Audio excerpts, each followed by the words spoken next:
Hello and welcome everyone. This is inventRight co-founder Andrew Krauss, and we have inventRight co-founder and successful inventor Stephen Key on the line. How are you doing, Stephen? I'm doing great, Andrew. Thank you.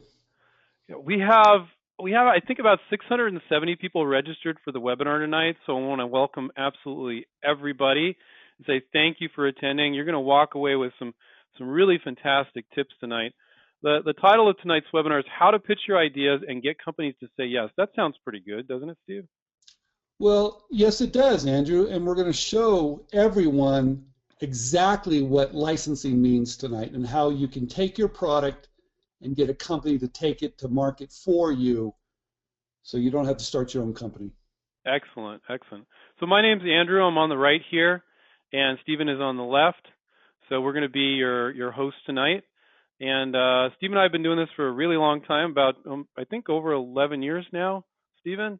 So this is good It's been stuff. forever, Andrew. We didn't just make this stuff up. This is really solid stuff, guys. So let's jump in. Let's get started. How to pitch your ideas and get companies to say yes. All right. So let's be honest here, guys. Most inventors, they take the wrong approach to inventing. So we're going to show you tonight how to invent the right way, how to invent the inventRight way, which is the name of our company. You can't get companies to say yes if you're doing everything wrong. So tonight we're going to give you some great tips and make sure you're doing inventing right. The lessons for tonight, we're going to Wait a show minute, Andrew, you. let's stop. Yeah. Let's talk about what's the wrong way. Oh my God, there's so many wrong ways that people do things. It's amazing. I don't have a But let's slide talk for that, but but let's talk about one of the big mistakes a lot of inventors make. sure. They come up with an idea, they build a prototype, they play with that prototype forever, Yes. they, Yes. they file a patent, they They do all spend this work, and then about a year later, they show it to a company. right. Spend maybe God knows, I don't know, 6, 8, 10, 12,000 on a patent, a couple more thousand on a prototype, and hoping that a company is going to be interested in thinking that they need both those things when they don't. That's the old way. It does not work very well, and we're going to show you tonight how to do it a different way so you can come up with those ideas, get into those companies and license them. But the old way doesn't work at all. In my opinion, it's very poor. Absolutely. I mean, I don't know, man. That was the reason why we started inventRight, pretty much. So several of the lessons that will be illustrated are going to be using our students' experiences. It's going to keep it engaging. It's going to keep it interesting. You're going to get to see some of their products. It's going to be a fun webinar. So let's move on to the next slide. Before we get started with the tips, let's talk about, there's two things that Steve and I want to talk about, and they're very positive. The first thing is open innovation, and then we're going to talk about licensing versus venturing. And there's two very different paths you can take, licensing versus venturing. But first, Steve, let's talk about open innovation. A lot of inventors, a lot of creative product developers haven't really heard that term before. It's been around for a really long time. What the heck is open innovation? It's really simple, everybody. Companies want to see your ideas. That's it. Now, it wasn't like that when I first started many years ago. There's a few categories How where they were. many years ago was that, Steve? How long ago was that? How I long don't ago? want to say 30 years ago, Andrew, but Oh my God. All right. it seems like forever. I know I've dated myself, but I want to talk about this one thing. It Well, that's used to good. be in It's some experience. industries, Well, how did it used to be? in the toy industry or the novelty gift industry, they counted on us to bring them ideas. And all the other industries were like, hey, if it wasn't invented here, we're not interested. Hmm. That has changed, completely changed. And I'll Why? explain Why why. do you think that's changed? It's very simple. A lot of these companies have realized that if they go outside their own walls and look for product developers slash inventors that bring them ideas, Hmm. number one, it doesn't cost them anything. Number two, instead of having 10 guys in the back come up with ideas, I can have 1,000 guys coming up with ideas. So it lowers my R&D. I can look at more ideas. That's smart. And they So only have to company, pay for the ones they like. So it's like their free research and development department. which is you guys. It's taken them a long time to embrace that, but I'm here to say, and just about every category, companies want to see your ideas. Now, you have to show them in the correct light, and you have to do a couple things right, but the bottom line is they want to see your ideas, and that's a fact. And that has changed dramatically, and it's just getting better and better by the day. More and more companies are open to ideas. Even some really big companies that are terrified of that, they pretend to be open to ideas, but the vast majority of companies are open to receiving ideas from the outside. Are there still a few that aren't? Yes. But, if 95% of them are and maybe 5% of them aren't, you don't rule your life by the exception. And the rule is open innovation is the cool thing. Even companies that are a little uncomfortable with it are doing it to make the stockholders happy because it is the cool, hot thing to do, and it isn't going away. So and it's really simple. It's really simple in my book. I make a list of companies, and if those companies don't want to see my ideas, I kick them to the curb and go to the next company that does. Simple as that. Right. So the next thing we want to talk about before we get into all these tips is just it's very important, and I don't find that enough inventor groups talk about this. I don't find enough information about this, that there's two very, very different paths you can take when selling your ideas. And one is licensing, which is selling your ideas for royalty, and one is venturing, which is starting your own company, manufacturing it, and selling it yourself. So tonight we're going to talk about licensing, but we wanted to highlight some of the advantages and disadvantages of both. Okay, so let's talk about licensing first. So, and the advantages. So you can see this little matrix here. Speed to market, very, very fast. And why is that, Stephen? Because they're tapping into the companies that the retailers that these manufacturers you license to already have distribution at. So if you have a hammer that hits nails straight every time and you license it to a hammer company, and that company already has distribution in Home Depot and Walmart and Target and Ace Hardware, Orchard Supply, you're tapping into that, and it's happening a lot faster than it would if you started your own business, right, Steve? Absolutely. And there's almost no financial risk. The approach that we teach, we'll just give you two little tips here. Instead of that $6,000 to $20,000 patent, you're filing a $65 provisional patent application that gives you a year to fish off the end of the pier. And instead of spending thousands on prototypes, quite often you can have somebody Photoshop it or draw it for $80. Maybe you cannibalize some products that you find down at Walmart and you just change them up a little bit. So I wouldn't say no financial risk, but I would say almost no financial risk. It's very, very low. When you're licensing and selling your ideas for royalties, it's very, very low. You don't need to raise money. That's huge. We all like the TV show Shark Tank and all that and raising money, but when you're licensing, you're tapping into their money. So you don't have to raise money. So that's a really big advantage. Another advantage is it's great for creative individuals with lots of ideas, but with little interest or experience in running a company. You don't have to run a company. You're basically dumping this idea onto them, and they're going to handle the running of the company. No experience required. Steve, when you call up companies to license a product, do you call up, and you hate it when I say this, but I think it's kind of funny. Hi, I'm successful inventor Stephen Key. I've licensed 30 products, and I have an idea I want to show you. Do you do that? Never. You don't? They don't care. No, right. They don't care. You're only as good as the product you're showing them. They don't care what you've done in the past. A lot of people have a hard time believing that, but it's really true. You don't have to have any experience. You need a good idea. Good. And coming from Steve, dude, that's like gold, guys. You got to listen to that. So when you think you need to be a big company, they're not going to listen to little guy. Totally untrue. It's all based on how good your presentation and the idea is. Very small investment, very small time investment. So you're not running a business. You sell them the idea, you dump it off onto them, it's theirs. Okay. Now, it's not actually theirs. You're actually renting it or leasing it to them. If they don't perform under the contract, you're going to get it back. But it's their work, not yours. Once you get it done and once you sell it to them, that's huge. So you can have your day job. Stephen, we have a few students that work 80-hour work weeks, and they can still always have a project on the side. How many other business endeavors can you do that? Not many. So licensing is pretty cool in that way. And you can live anywhere. You could, Stephen, I have a student in French New Caledonia, in Australia, in Canada, in the U.S. You can live absolutely anywhere and do this. If you have an internet connection, you don't even need a phone connection. If you have an internet connection, you can call via Skype. You have everything that you need. And then this is kind of repeating some of the things that we talked about here earlier, but using their money, their manufacturing, their sales, and you're tapping into their distribution, all the stores they already have product in. So that's pretty appealing. Those are the advantages of licensing. Now, it's not all perfect. Disadvantages: you have less control. If you want to make the product pink and they want to make it purple, you're probably going to need to let them make it purple, right, Steve? Yes.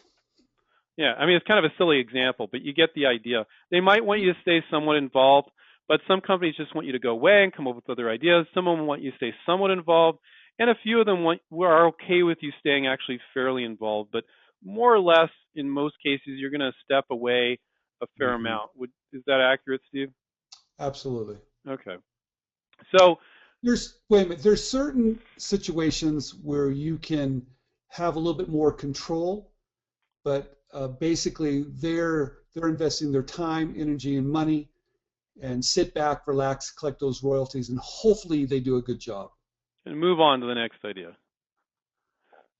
So your return on investment is extremely high because obviously your investment's really, really low, but your overall financial gain could be less than the amount of money you could make on venturing it for the same project. You know, but here's the thing: if the company can do 500,000 units, 200,000 units, you know, for you to be able to manage that cash flow, it's really, really difficult. But if it was a smaller product, you might be able to pull off venturing it and selling it yourself, but you may have some cash flow issues if it was a bigger idea. So the amount of money may be little, but the time investment in relation to the amount of money you make is really, really positive. So, all right. One thing I want to mention, Andrew, about the advantage, for a lot of us that we just want to be creative.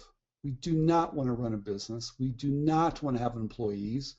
We don't want to worry about cash flow. We just want to be creative. Licensing is a very good opportunity for you. So now let's talk about the flip side, venturing, which is starting your own business, manufacturing it, and selling it yourself. What are the advantages of that? Well, you have total control. And it's great for people that need and want to be the decision maker. You're the decision maker. You want to make it pink or you want to make it purple, you're going to get to do with the product exactly what you want to do. Also, the financial reward could be greater than when you're licensing the same product. Now, if it's a product that's going to sell 1 million units, 2 million units, you're probably, in most cases, not going to be able to manage the cash flow, and that might not be the case. But if it's a smaller, niche product that the big guys don't want to jump in on, the comparison, when you venture it and sell it yourself, you may make more money than when you license a smaller product that's doing lower volume. Now you're starting a business. You know, you're not going to have your day job. You're not going to have another business. You're working probably 60, 70-hour work weeks minimum. You know, so you got to keep that in mind when you compare the fact that you may make a little bit more money for a smaller product. And if you can pull it off and you can raise enough money to go really big, you know, you can do that, but that's not easy. It's really not easy. Disadvantages: financial risk, extremely high. You know, people mortgage their house and their home. They put everything in it. You know, raising money is really not easy in this environment. So the financial risk is really, really high and a lot of products fail. Now, when you're licensing, if the product fails, it's on them and you actually get it back. You can license it to somebody else. If you fail when you venture, it's all on you and it's all your money and it's all gone. Okay. So speed to market is slow because you're not tapping into your potential licensees, your manufacturers' existing distribution in all the hardware stores where those hammers are sold for your hammer that hits nail straight every time. So it's not easy with a one SKU, one product company to get into all these retailers. You're going to need to fight tooth and nail to get in there. And when you do, you need to come up with a product line because they're not going to hang on to you very long if you just have one product. So that's years of hard work. You're basically going to need to dump everything else you're doing, including maybe some family stuff, because you need to work insane hours if you're going to run your own business, at least maybe for the first year or two.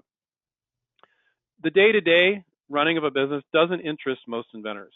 Most creative types, the doing the phone calls and managing relationships with vendors, the managing cash flow, employee problems, all that stuff does not interest most creative people. Now, some people really get off on running a company and having all those responsibilities, but most inventors I've found don't. If you're shy about making phone calls, it's not going to be 15 calls to 15 companies like when you're licensing. It's going to be literally thousands of phone calls. So if you're shy about getting on the phone and talking to people, starting your own business is definitely not for you. And then, of course, you have to deal with employee problems, cash flow problems, transportation problems, manufacturing problems, collection issues, just to name a few. I mean, you've been through it, right, Steve? It's not easy to run a company. No, it takes a different type of skill set. There is much more risk involved, but it's for individuals that want to control the whole thing. They want to run a company. So it's just it's a different individual that wants to start their own company. So with that said, there is no right or wrong. It's what's right for you. And the reason why we put up this matrix is we wanted to help you understand the differences between the two. Right, Steve? Sure. Absolutely. So tonight, we're going to focus on licensing. So that's the main focus for tonight. So let's get up and running. We're going to get into some fun examples here. To get a company to say yes, you need to take away risk. I know you're really big on this, Steve. What do you mean by that? I think if you're going to walk away with one thing tonight, this is going to be very, very important. You need to find a way to your potential licensee to take away the risk. You want them to say yes, you want them to take your product, you want them to bring it to market for you, but they're always going to be a little hesitant. So how do you tip it over, right? How do you get them to say, yes, we want it? Well, number one, the benefits of your product have to be very, very clear. It needs to have a very large market. It has to be very easy to demonstrate it. They have to get it instantly. This is a problem. You've got a solution. I see it. Our customers are going to love it. So you need to show the benefits of your product. Mm-hmm. Number two, now this is a big one, everybody, and this isn't hard to do. You need to understand a little bit about the manufacturing. I have met so many people over the years, product developers, inventors, that will file patents or will get involved in an idea but don't really understand if, number one, can my product be made? But it cannot be made at a price point where everybody along that chain makes money. And that's something you need to do, and it's not hard to do. It's easy to get a quote, but you have to be able to do this. Now, sometimes it's really easy because you can look at a similar product and go, hey, if they can do this, they can do that. That's sometimes it's. So what is an example of that, Steve? Like, let's say you got a new barbecue spatula, and it has a easy lift feature where basically the burger won't stick to the spatula. So it's basically going to be like the other ones you see out there, but there's going to be some bumps on it. So are you saying that you look at the other barbecue spatulas and go, sure, well, that's basically the type that I want. It's going to be out of metal. It's not going to be out of this or that. And it's not going to have a wood handle. It's going to have this handle or that handle. And all I need to put some bumps on there. So if they can make that for $19.95, I see no reason why they couldn't put mine with the little bumps on it to keep it from sticking to the burger. You know, Andrew, you're absolutely right. And in most situations, it is like that. You can compare your idea to something similar and go, hey, if they can make this for that price, they can probably make mine too. I would say that, and just this is very encouraging, guys. I would say that 90 to 95% of the students, when we teach them that's all the manufacturing research they need to do. And that's a very positive thing. By looking at similar things, you can make assumptions, and that's good enough. Now, that doesn't always work, though, does it, Steve? What do you do if that doesn't work? But what you can do, if you contact a contract manufacturer, and you can find these guys, because every category has a trade association. Now remember, you guys, write this down. Find the trade association in your particular category, and they will have a list of contract manufacturers that will give you a quote on how to make your idea. Now, what's really great about this, you can sometimes take that contract manufacturer with you.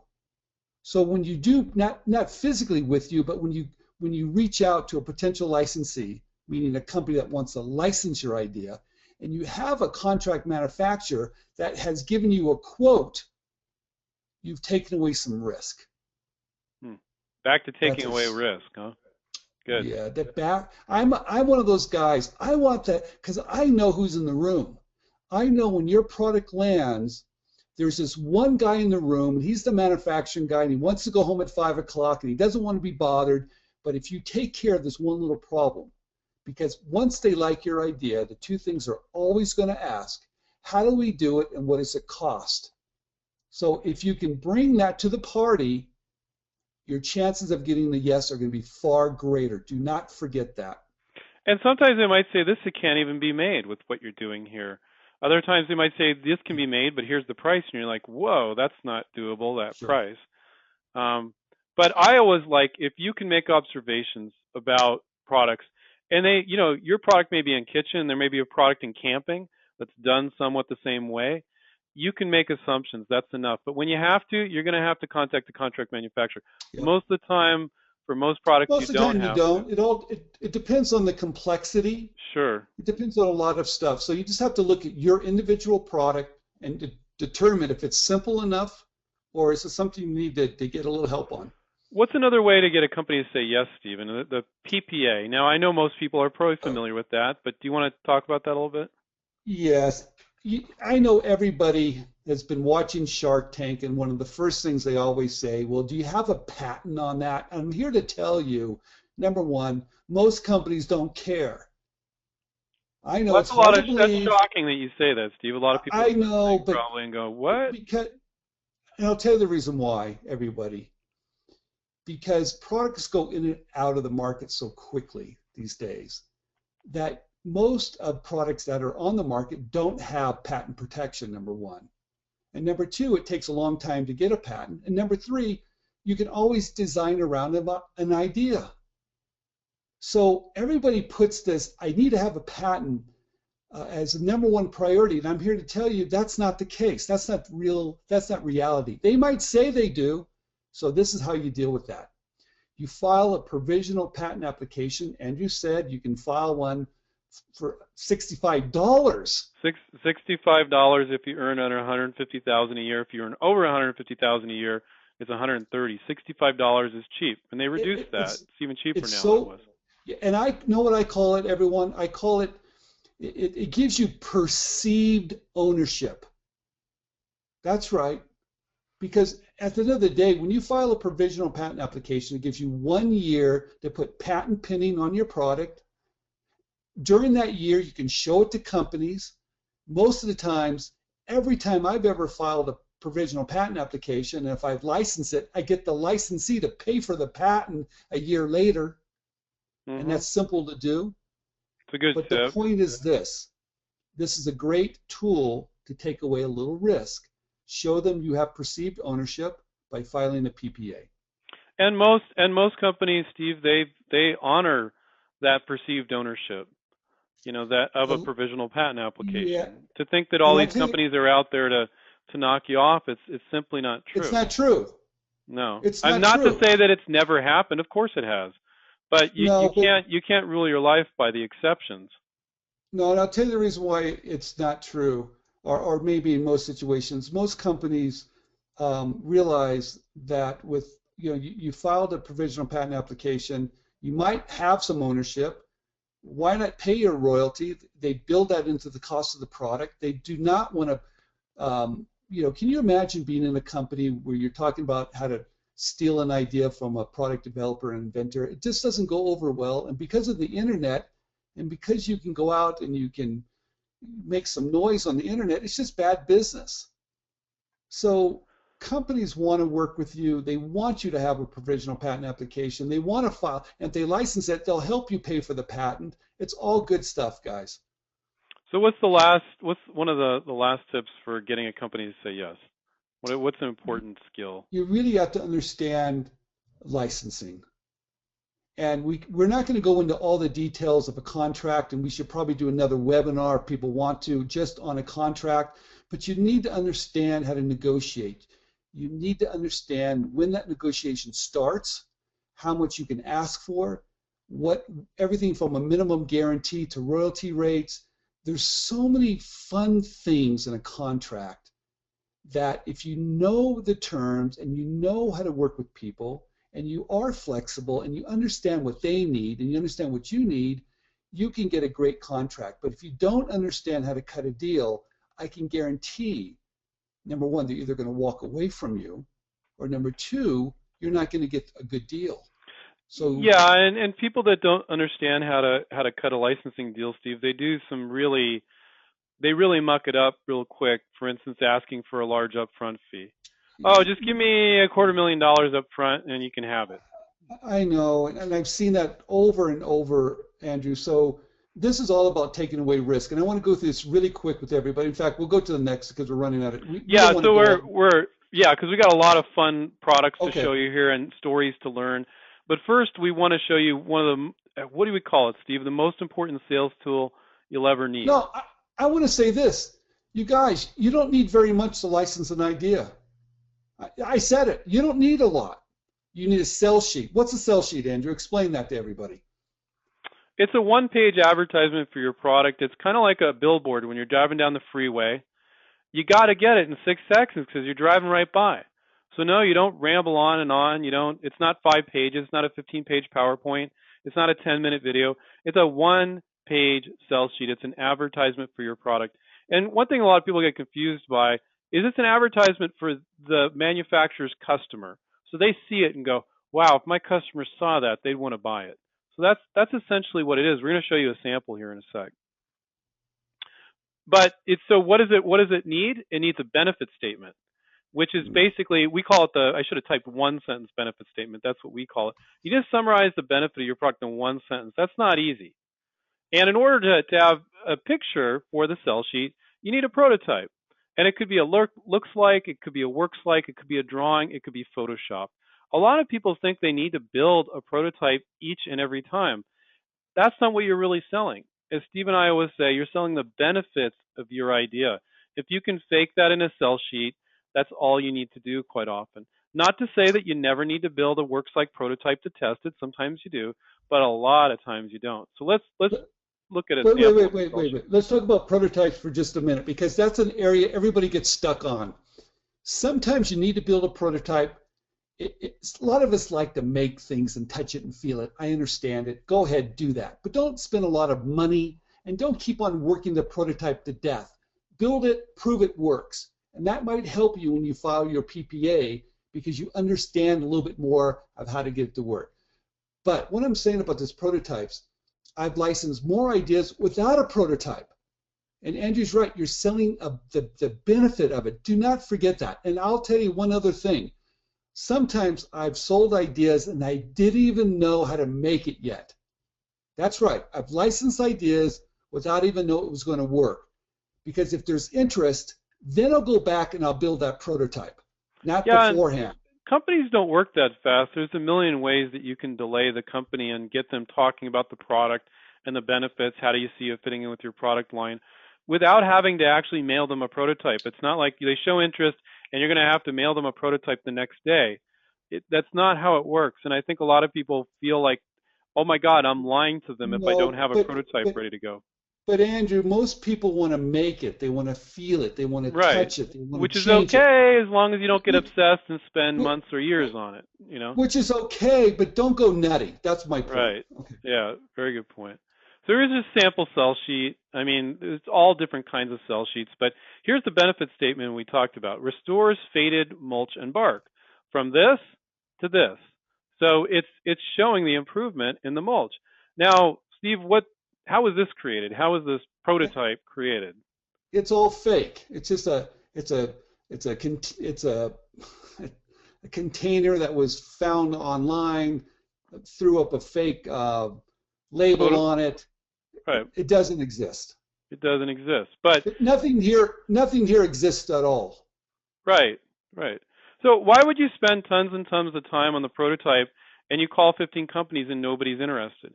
Why would you spend $10,000 on a patent when you don't know if anybody's interested? Why would you spend $5,000 on the prototype if you don't know if anybody's interested? This is a way to see if there's the interest first and to make adjustments, if necessary. And they're not going to expect all this right away. And okay, 2 tips, I want to give everybody 2 tips here. Make sure your sell sheet looks professional. And if you cannot do it yourself, hire someone on Elance. Explain that, Andrew, to everybody. Well, you go Elance, you can go to Fiverr. There's graphic designers are very talented and very affordable these days. I remember in the old days they were saying it's the occupation of the future. No, it's not. It's a very difficult job, but there are people that are very good at it and will do it very affordably. I would say How cheap? between $50 and $150. I would say you can get, and if you're going to spend money on something, it's on this. I mean, this and the provisional, you're in the game for under $200, you Okay. know? And so you have this huge potential upside with a very, very small investment. If you Yeah. guys don't see the advantages in that, I don't know any other business you could do that, you know, with Now, there's that one low. other tip I want to talk about, you guys. And let's get back to the prototype for just a minute. Let's say you did make your prototype, Yeah. okay? And it's ugly. Okay, so what? If you can do a little video, right, and make it 1 minute, show a problem, show a solution, and when you send that sell sheet, make sure that little video is embedded in your sell sheet so they can click on and see how it's done. Yeah, that's a great tip we give our students.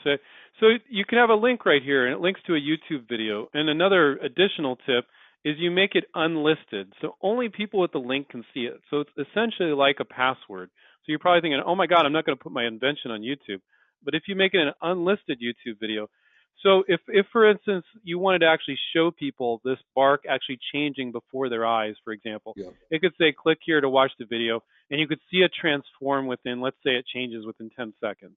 You could show that. It's not always necessary. It's a great thing to do when you can. That one tip. I'll say this: that one tip is very powerful today because everybody likes to see it.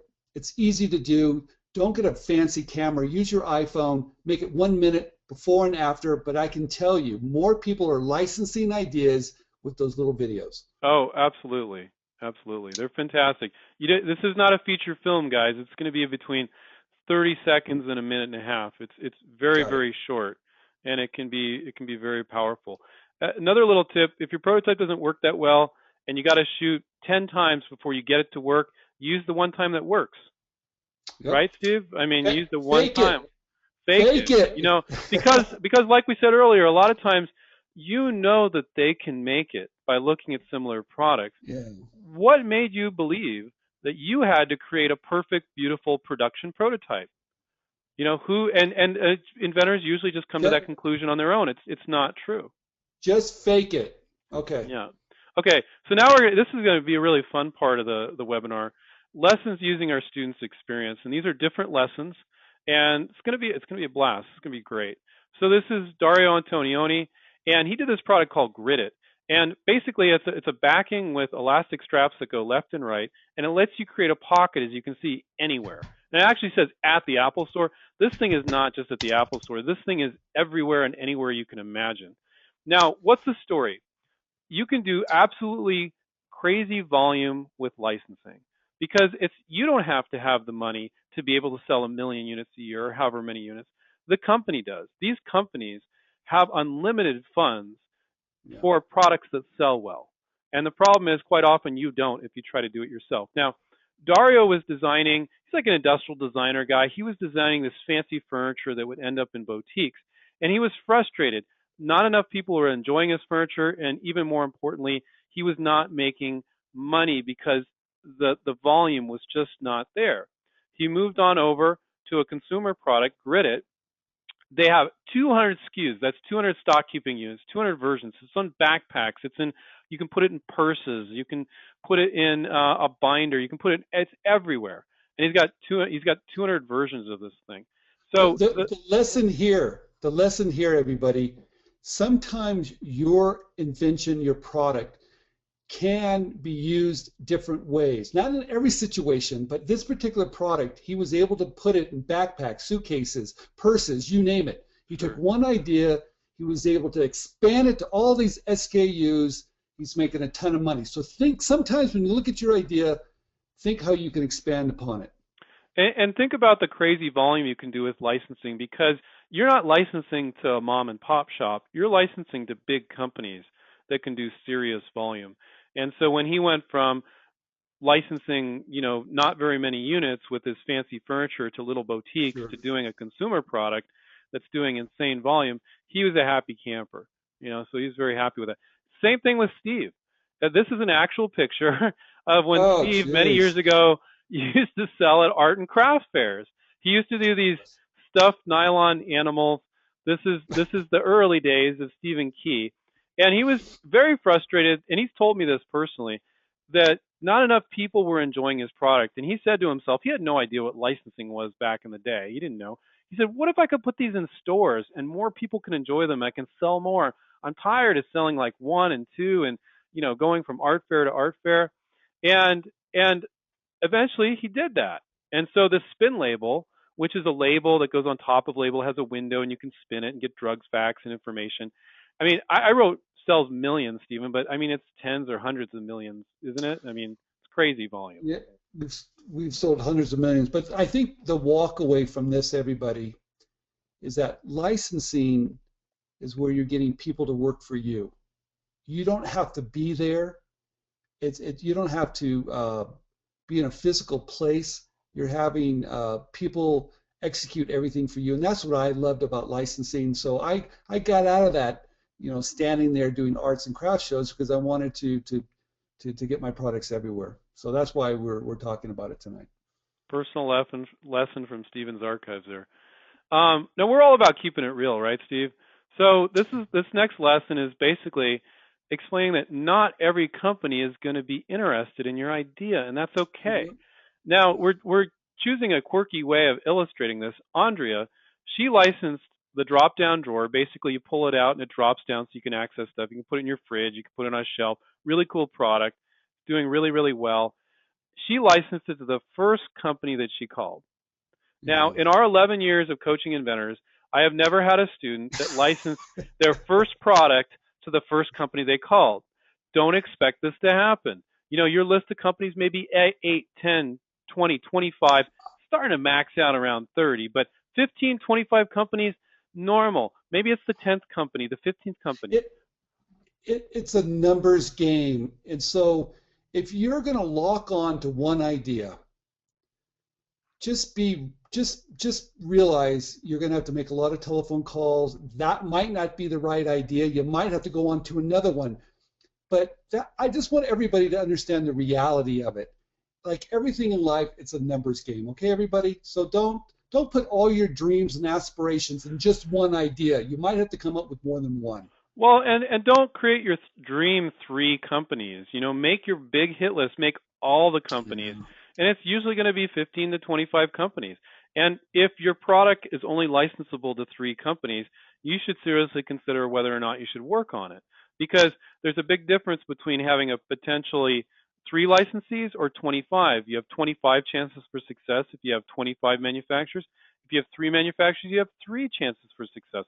So don't do that to yourself. Pick the company, pick the projects that have a good list of licensees. And we don't have time to go into all the details on how to find those companies because that takes a while. But that one tip is very, very valuable.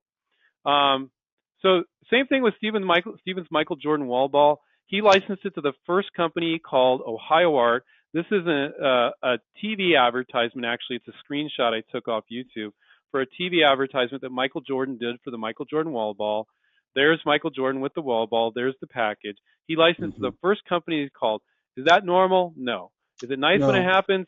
Yes. It's not typical. Well, let me add a little bit to this story, you guys, because you have to get the reality here, and that's what's important. After that was so easy, I thought, well, this is the easiest thing I've ever done. So I started sending them a lot of ideas, and guess what? They didn't take them. So then I went off and did something else. But the point I'm saying, and the point, I don't want anybody to think that the first company you're going to call, it does happen, it is rare, but have a lot of ideas. That's the lesson here. Have a lot of ideas, call a lot of companies. Yeah, it's a numbers game in 2 ways. More than one idea, a lot of ideas, and a lot of companies for each idea. Yeah. That's the takeaway there. So Chuck's one of our students. He's licensed 6 pet toys. The lesson is, if you want to be successful, you can stay in an industry and use your contacts. So Chuck is seeing a lot of success by staying in an industry and he just keeps licensing, some to the same companies, some to different companies. He's licensed 6 dog toys. Now, another lesson here is that you can license multiple products to make money. Is that you're not going to get, not everybody's going to make millions like Dario did with the Gridit product with one product. You know, most of the time you're going to need to license multiple products, and that is what Chuck is doing. And I doubt any of these products he's made $1 million. I guarantee you he hasn't. But he's Well, licensed but six Andrew, products, and some of them will earn different levels of income. but what's exciting here, and this is one of those tips I want you to walk away from, because I'm one of those scattered people. You know, I jump around in different industries because I love to be creative. But if you can stay in one industry long enough, get a few no's. Go ahead, get a couple no's. Get to know everybody. Get to know the people within those companies. Go to the trade shows.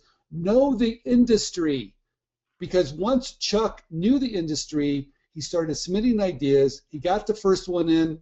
It was easier to get the second, the third, the fourth, the fifth, because he had relationships with these companies, and they started to talk to him about it.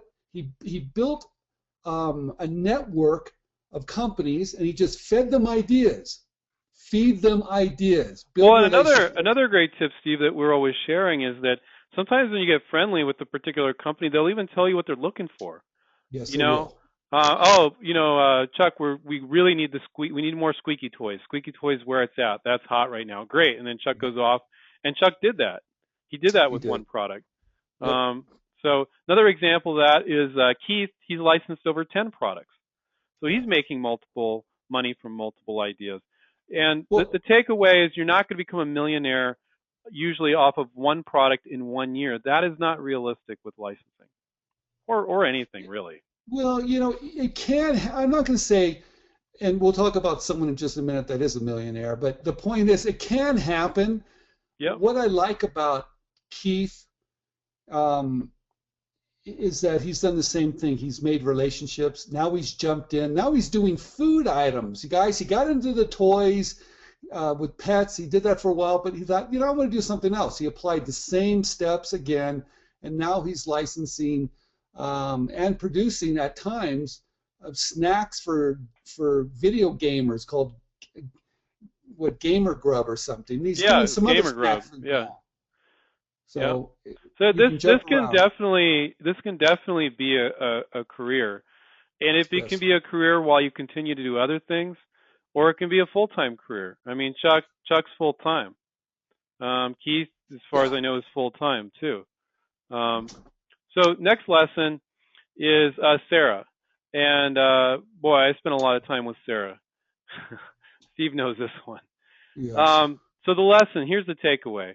It's not always going to be easy. Some companies are really tough negotiators. And some Hmm. companies make a really big deal about patents. Others don't care so much. The company that Sarah licensed to made a really big deal about her patent. So the negotiation for a swaddle changer, how this works is it's basically a diaper changing table. And normally you have this strap, but for little babies, for infants, you have this additional little swaddling feature, which makes, boy, this baby looks really happy. Makes them extra comfortable. So, you know, you'd think that these people at these baby product companies would be like executive moms or something, but I got the impression that they're more like Well, older guys with cigars. They were tough. but They were, Andrew, too, don't forget sometimes you have to be patient, right? And sometimes you have to educate them a little bit about licensing too. So hmm, the takeaway from this is that they wanted some perceived ownership. She did that. They were very, it took a while for this whole thing to kind of unfold. So she was very persistent, very polite, but hung in there for a while. And you have to be a professional, and that she was, and she did get her licensing deal. yeah, and she and I both wanted to give up at some points, but we stuck Well, of in there course. because we knew it was the right company. So, yeah, those are the takeaways. Be persistent, polite, patient, and have Yeah. perceived ownership. The provisional is very important to some companies. Other companies don't care. And so It's that's why, you know, Steve, I think one of the big things that Steve and I do is there isn't one rule that always works, but there are things that are typical. And I think sometimes people want to simplify the licensing process. I know Steve and I do. We try to simplify all the time, but there are always exceptions, Right, Steve? But realize this, everybody, it always takes longer than you think when it comes to negotiation. Be Always. patient. Yeah. Just be patient and be polite. Well, and I can give you guys, Sarah's took quite a bit longer. I would say 1.5 to 3 months is normal. Back and forth email, back and forth phone calls. If you guys know that, you're going to save yourself a lot of heartache just knowing that you're not going to get this deal done in a week, from them showing But initial interest. but Andrew, one thing I want to stress to everybody, sometimes negotiations gets hung up. And you've got to be able to pick up the phone and talk to these guys. Where are we hanging up here? And you have to move Yeah. it along. If it goes on for too long, you could lose the deal. People Right. change jobs, they lose interest, maybe the timing isn't right. So you do have to stay, and you have to learn how to work with them to keep on moving forward. There you hmm go. And sometimes they fall through. To be honest with you, I didn't think we were going to get Sarah's deal done, but we did. They So, do. yeah. Okay, I'm going to let Steve talk about this, but basically the lessons are you can do multiple licenses and you can piggyback on other people's products. Oh, What do we mean I, by that, I, Steve? Tell them about Dwight's product. yeah, I want to talk about this because this was someone I met in my neighborhood, and I came on over, and he was had a disability. He had the simplest idea I've ever seen, and And that he is the thought, guy from ZZ Top, by the way, on the left. yeah, and the idea was so simple. He said to me, what do I do with this? And I looked at it, and I said, was anybody else doing anything like it? He said, no. He goes, well, it's just too simple. But it wasn't. It was simple, yes, but he was able to get his PPA in place. He called those companies, and this thing became huge. And what I really like about it, he was able to piggyback his product and all these other guitars. He just, here's a guy that was down and out and became huge. I wouldn't say overnight, but pretty darn quick, you guys, on a simple idea that no one ever thought to manufacture. He did. He was a guitarist, and he was able to license it to multiple companies across the board. It's worldwide. He's done a great job. Wow. But he Great story. piggybacked on guitars. He just made them sound a little bit easier to replace the strings. Yeah, and he's not selling the whole guitar. He's selling Yeah, the piece of the guitar that keeps the product in tune. it just And makes it easier to tune. There you go. right. Yeah, piggyback. There you go. This one, I know you're Oh, excited about this one. well, I really am because I'm a lot of people are probably listening tonight, and maybe even Nancy is. I met Nancy years ago. She was at a trade show, and she was trying to license her idea, but it was actually a different idea, and she came up with this idea. It's very brilliant. Anybody who's got glasses realize that those little screws they give you are just too small. Her idea to make them longer. She went ahead and ventured this idea herself. And I remember her going through the whole process, raising money, mortgaging her house. She did everything to launch this idea. She filed for international patents.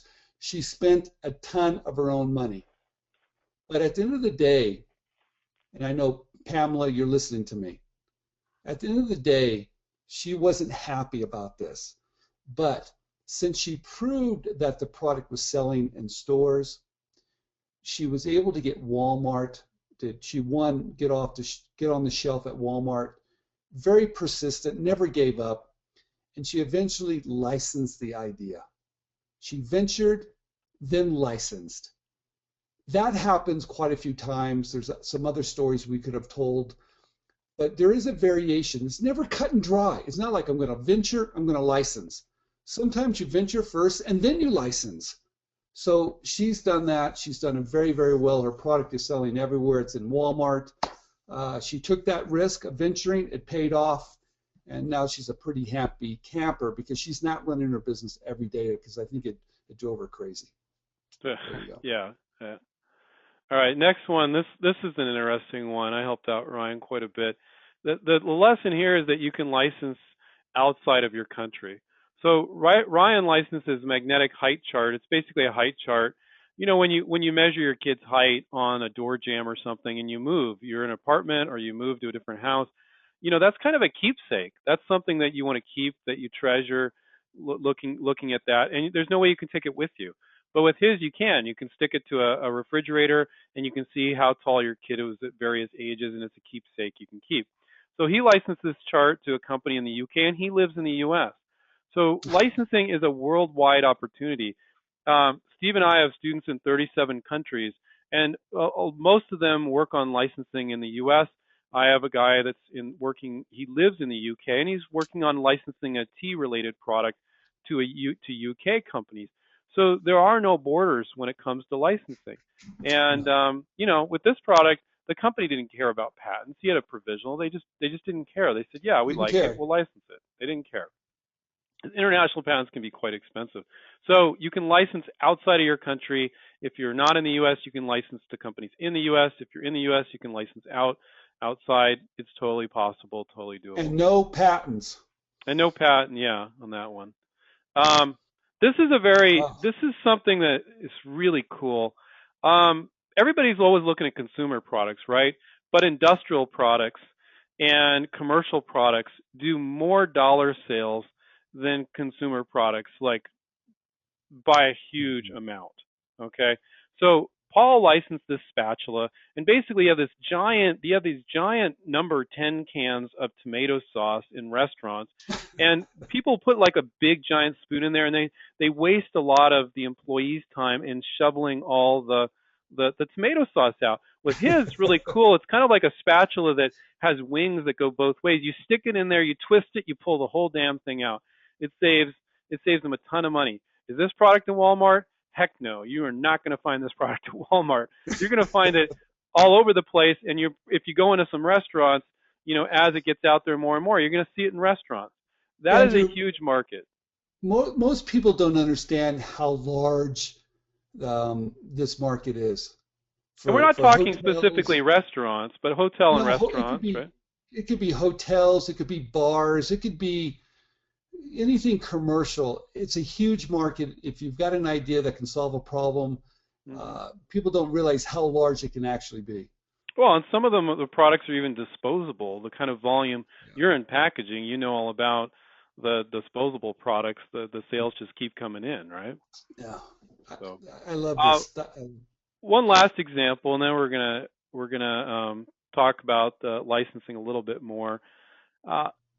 This lesson is basically infomercial products are a very interesting area. So Scott licensed his Grip Go cell phone holder. It has little mini suction cups. You just stick it on there. You see it in the top right-hand corner right here. To All-Star Marketing. Actually, All-Star came on to one of our webinars for students and was talking. Very nice company, great people. Yeah, they're very nice people. They did the Snuggie.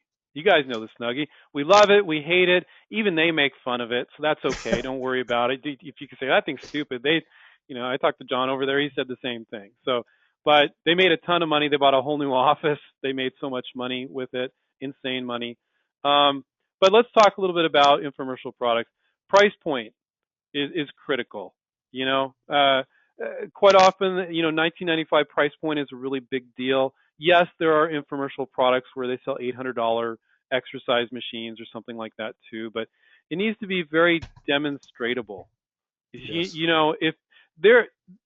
you can sell stuff that on infomercials well. When people see that infomercial, they get it, they want to buy it. They would do horrible if it was just sitting on the shelf in the store because they wouldn't understand it, But it has to be demonstratable. It has to be something that, ooh, wow, I didn't even know I needed that, but that's cool. I want it.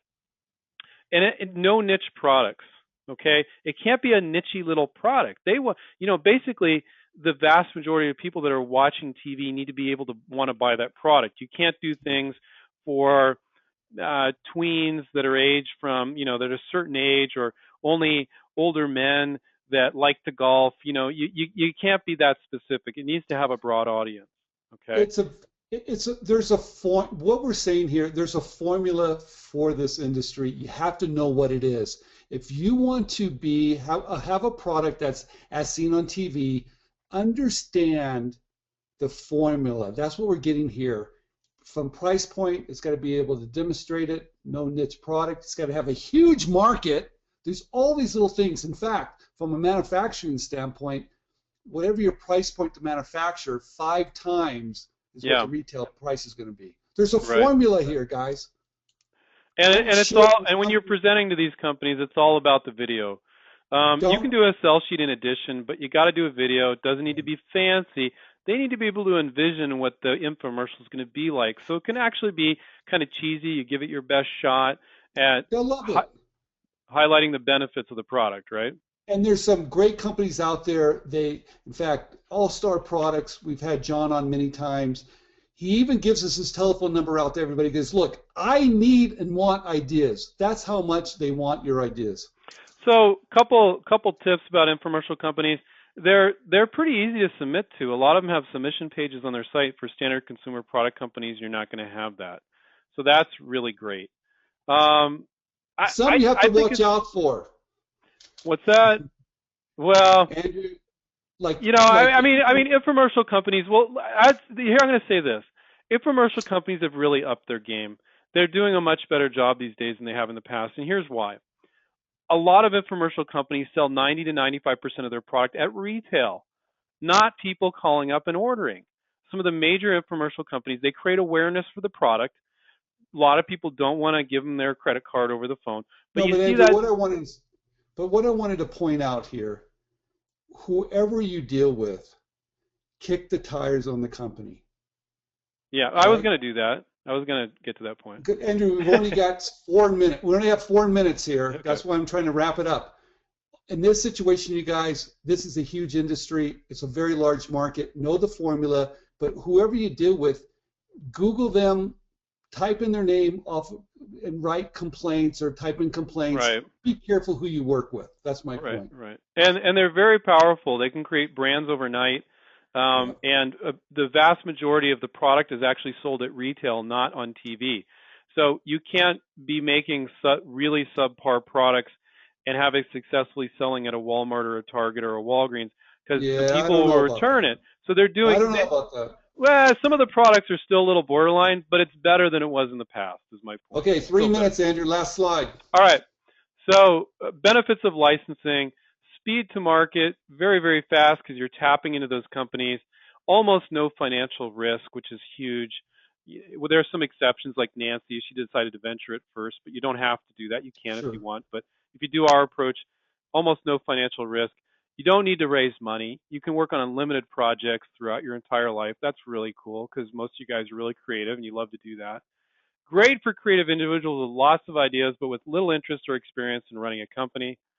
No experience required.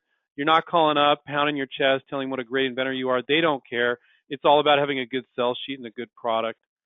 Very little time investment. You can live anywhere. You can also do it on your free time.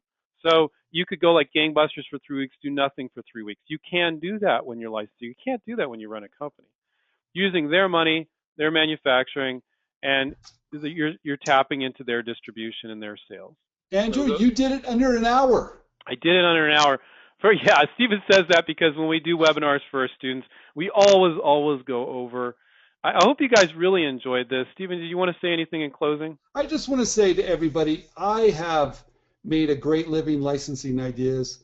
I've ventured too. I like both. I want to say to everybody, you can do this, number one. Get some good advice, get your feet wet, keep on listening to us, and just go out and believe in yourself. You can do this. And you are an expert. You don't know that, but you are, because you are a consumer and companies want your ideas. So there you go. And if you want to check us out, our inventRight, our website is inventright.com. We got a lot of cool free stuff on there, up there, like our radio show and other things. So I want to remind everybody to take care and keep inventing. Stephen, I had a blast from things people are typing in. I can see they really enjoyed it. You got 1 minute, Andrew. Got Thank 1 you, minute. everybody. Okay, so my sign up is always take care, keep inventing, everybody, and we'll catch up with you another time sometime soon. Good night. Thank you, Andrew.